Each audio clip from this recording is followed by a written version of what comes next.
Hello friends, welcome to study to learn.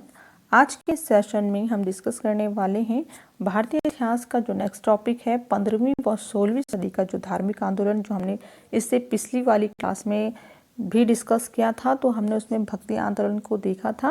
तो आज हम वहीं से आगे जो नेक्स्ट आंदोलन जो इस समय में हुआ था 15वीं व 16वीं सदी के अंतर्गत जो धार्मिक आंदोलन हुए थे, तो उसमें सूफी आंदोलन का भी एक रोल रहा था। ठीक है, तो सूफी आंदोलन भी उस समय हुआ था। तो इससे रिलेटेड कुछ क्वेश्चंस हैं, उनको हम डिस्कस करने वाले हैं। ठीक है, तो चलिए हम बढ़ते हैं सीधे क्वेश्चंस की तरफ। तो देखिए, सूफी संतों से शिष्यता ग्रहण करने वालों को क्या कहा जाता था। ठीक है, तो उस समय जो सूफी संत हुए थे, तो उनसे जो शिष्यता ग्रहण करते थे, जो उस को अपना लेते थे, उस धर्म को अपना लेते थे, तो उनको कहते थे मुरीद। ठीक है, यानी कि सूफी संत के जो शिष्य होते थे, जो अनुयायी होते थे, उनको मुरीद कहा जाता था। फिर नेक्स्ट क्वेश्चन है, सूफी संत जिन आश्रमों में निवास करते थे उन्हें क्या कहते थे। ठीक है, तो जहाँ रहते थे उनको खानकाह या मठ कहा जाता था। सूफी संत जहाँ रहते थे, जिन आश्रमों में रहते थे, ठीक है, तो उनको कहा जाता था खानकाह या मठ कहा जाता था। फिर नेक्स्ट है, सूफियों के धर्म संघ कितने भागों में विभाजित थे। तो 2 भागों में 2 धर्म संघ थे इनके। ठीक है, तो कौन से इनके नाम है, बासरा और बेसरा। ठीक है, बासरा और बेसरा नाम से इनके 2 धर्म संघ थे सूफियों के, ये याद रखना है। अब नेक्स्ट है इसमें नेक्स्ट क्वेश्चन, ख्वाजा मोइनुद्दीन चिश्ती भारत कब आए। तो मोहम्मद गौरी के समय में आए, मोहम्मद गौरी के साथ में आए थे, ये 1192 में आए थे। ठीक है, ख्वाजा मोइनुद्दीन चिश्ती। फिर है, सूफी सिलसिलों में कौन सा संगीत के विरुद्ध था।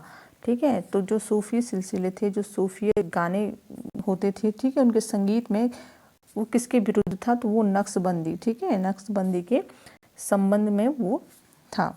वो गाने या वो संगीत जो सूफी लोग गाते थे, तो नक्शबंदी के लिए उन गानों को गाया करते थे। ठीक है, फिर आगे बढ़ेंगे इसमें नेक्स्ट क्वेश्चन पे, सूफी संत ख्वाजा मोइनुद्दीन चिश्ती किसके शासनकाल में आए थे भारत।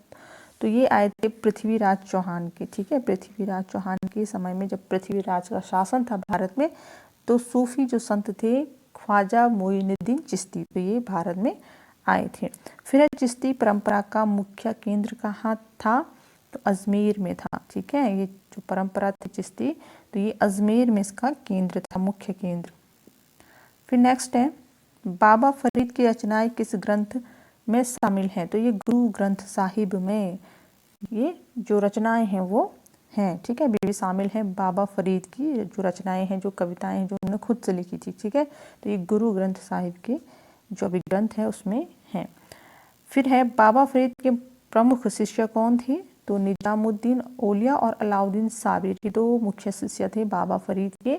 फिर है, हजरत निजामुद्दीन औलिया ने अपने जीवन काल में दिल्ली के कितने सुल्तानों का शासन देखा। ठीक है, तो निजामुद्दीन औलिया, जो हजरत निजामुद्दीन औलिया हुए थे सूफी संत, तो उन्होंने अपने जीवन काल में दिल्ली में 7 संतों का, 7 शासकों का, 7 सुल्तानों का उन्होंने शासन देखा था, राज देखा था। ठीक है, फिर है नेक्स्ट इसमें, दक्षिण भारत में चिश्ती संप्रदाय की शुरुआत किसने की। ठीक है, तो दक्षिण भारत के क्षेत्र में जो चिश्ती संप्रदाय था उसको स्टार्ट किया था 1340 ईस्वी में शेख बुरहानुद्दीन ने। ठीक है, शेख बुरहानुद्दीन जो नाम है ये याद रखना है, जिसने दक्षिण भारत में चिश्ती संप्रदाय को शुरू किया था 1340 ईस्वी में। ठीक है, ये समय है। फिर है, इन्होंने अपना मुख्य केंद्र कहाँ बनाया। तो इन्होंने, जो चिश्ती संप्रदाय के लोग थे, इन्होंने दौलताबाद में, ठीक है, तो इन्होंने अपना दौलताबाद में अपना मुख्य केंद्र बनाया था। ठीक है, फिर आगे, सूफियों के सुहरावर्दी धर्म संघ की स्थापना किसने की।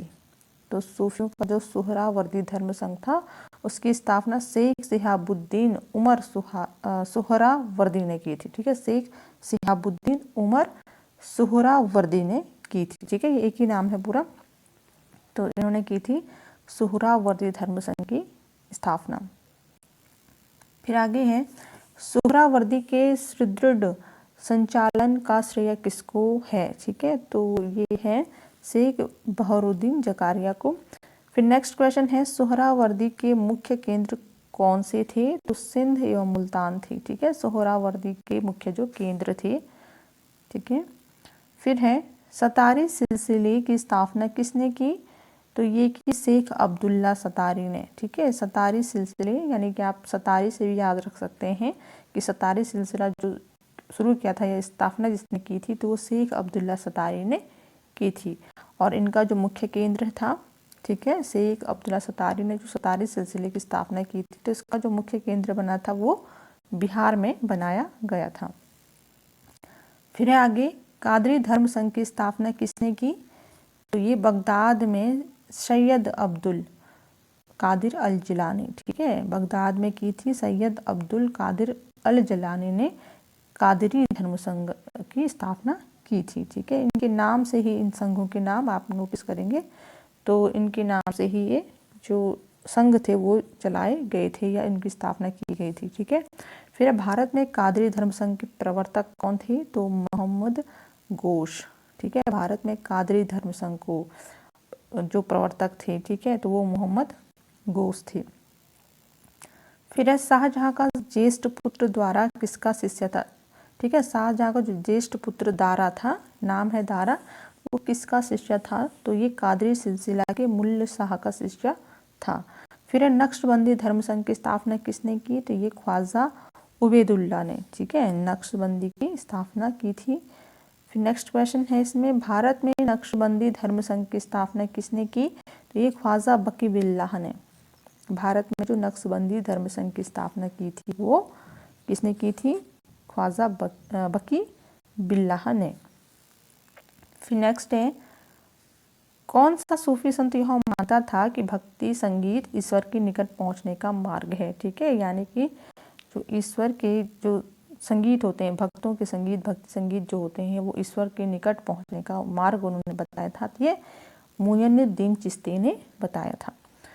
फिर आगे है, भारत में सबसे अधिक चिश्ती सिलसिले किसने स्थापित किए? तो ये शेख मुइनुद्दीन चिश्ती ने किए थे सबसे अधिक चिश्ती सिलसिले। ठीक है, शेख मुइनुद्दीन चिश्ती ने ही किए थे। फिर नेक्स्ट है इसमें, महिला सूफी राबिया कहाँ की थी? तो ये बसरा की थी। महिला सूफी नाम है राबिया, तो ये बसरा की थी। ठीक है, ये स्थान है बसरा। फिर है सूफी सिलसिला किस धर्म से संबंधित है? तो ये इस्लाम धर्म से संबंधित है। फिर नेक्स्ट है, इस्लाम रहस्यवादी आंदोलन को क्या कहा जाता है? तो ये सूफी आंदोलन कहा जाता है। ठीक है, इस्लाम रहस्यवादी जो आंदोलन है उसको सूफी आंदोलन का नाम दिया गया है। फिर निज़ामुद्दीन औलिया ने किस सुल्तान से मिलने से इनकार कर दिया? तो फिरोज खिलजी से मिलने को इनकार किया था निज़ामुद्दीन औलिया ने। फिर आगे है, सूफी संत ख्वाजा मुइनुद्दीन चिश्ती किसके शासन में भारत आए थे? ठीक है, ये क्वेश्चन शायद दोबारा रिपीट हो गया। तो ये पृथ्वीराज चौहान के समय में भारत आई थी। फिर है, सूफी सलीम कहाँ रहते थे? तो ये फतेहपुर सिकरी में। ठीक है, सूफी सलीम फतेहपुर सिकरी में रहते थे। फिर है, मध्यकालीन सूफियों में सबसे धनी सूफी कौन था? ठीक है, तो शेख बहादुर ज़कारिया सबसे धनी सूफी था। ठीक है, फिर आगे है, भगवत गीता एवं योग वशिष्ठ फारसी में अनुवाद किसने किया?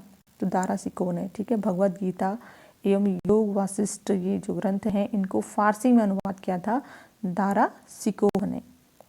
आगे बढ़ेंगे नेक्स्ट क्वेश्चन पे, किस सूफी संत को शेख उल हिंद की पदवी प्रदान की गई? तो शेख सलीम चिश्ती को शेख उल हिंद की पदवी प्रदान की गई। ठीक है, फिर है, मुगल बादशाह औरंगजेब को किस सूफी सिलसिले में दिलचस्पी थी? मुगल जो बादशाह था औरंगजेब, ठीक है, तो ये जो इन्होंने कौन सा सूफी सिलसिला था जिसमें इनको दिलचस्पी थी, इंटरेस्ट था? तो ये था नक्शबंदी वाला। ठीक है, जो नक्शबंदी वाला जो सिलसिला चला था उसमें इनको इंटरेस्ट था। फिर आगे है इसमें, सूफी मत के आध्यात्मिक प्रवर्तक को क्या कहा जाता था? ठीक है, तो इनको कहा जाता था पीर। पीर के नाम से इनको बुलाया जाता था। जो सूफी मत के आध्यात्मिक प्रवर्तक थे, जो मानने वाले थे सूफी मत को, तो इनको पीर कहा जाता था। फिर है, किस सूफी संत को जहांगीर ने कैद कर लिया था? तो शेख अहमद सर हिंदी को जहांगीर ने कैद किया था। ठीक है, तो फ्रेंड्स ये थे कुछ इंपॉर्टेंट क्वेश्चंस जो सूफी आंदोलन से रिलेटेड हैं। वीडियो की जानकारी थोड़ी भी आपको पसंद आई हो, आपके लिए थोड़ी भी हेल्पफुल रही हो, तो प्लीज़ वीडियो को लाइक कीजिए, शेयर कीजिए एंड सब्सक्राइब कर दीजिए चैनल को, ठीक है। नई नोटिफिकेशन पाने के लिए बेल आइकन प्रेस करके ऑल पे क्लिक कर दीजिए। मिलते हैं नेक्स्ट वीडियो में, तब तक के लिए धन्यवाद।